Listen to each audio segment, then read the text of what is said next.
اگر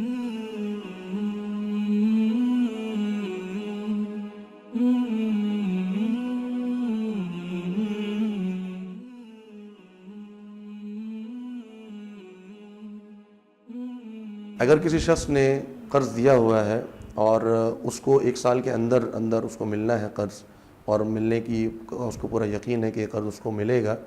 تو یہ اس کے ریسیویبل میں سے ہے. یعنی اگر کسی شخص نے مثال کے طور پر کسی کو ادھار دیا ہوا ہے یا قرضہ دیا ہوا ہے تو اس کا ریسیویبل میں سے ہے،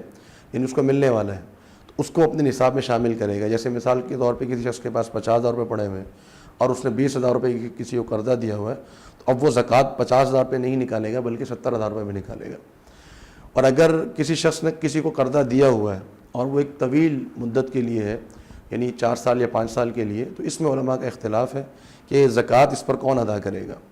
تو اس میں احتیاط یہ ہے کہ جس نے قرضہ دیا ہے، چونکہ اس کو یقینی طور پہ واپس ملنا ہے، لہذا وہ بھی ہر سال اس کی زکوٰۃ ادا کرے. جیسے مثال کے طور پہ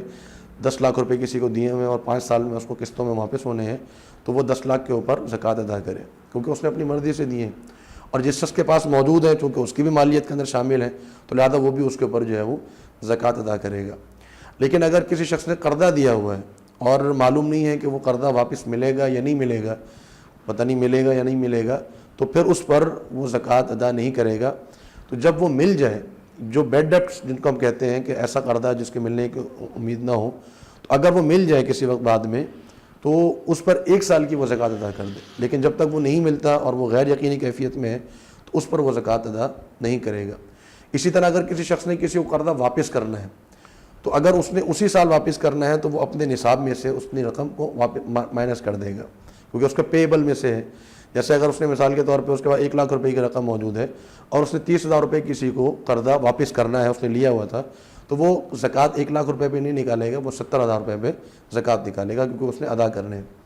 اگر اس نے قرضہ طویل مدت کے لیے لیا ہوا ہے، جیسے مثال کے طور پہ کسی شخص نے کوئی پلاٹ خریدا ہوا ہے یا گھر خریدا ہوا ہے یا فلیٹ خریدا ہوا ہے، گاڑی خریدی ہوئی ہے، ان کی انسٹالمنٹس پہ وہ پے کر رہا ہے، تو اگلے 1 سال کی جتنی انسٹالمنٹس اس نے پے کرنی ہیں وہ اپنے نصاب میں سے اس کو مائنس کر کے باقی پر وہ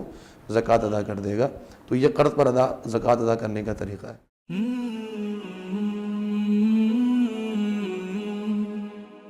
سبسکرائب کریں اور بیل آئیکن پر کلک کریں تاکہ آپ کو بر وقت ہماری ویڈیوز کا نوٹیفیکیشن مل سکے.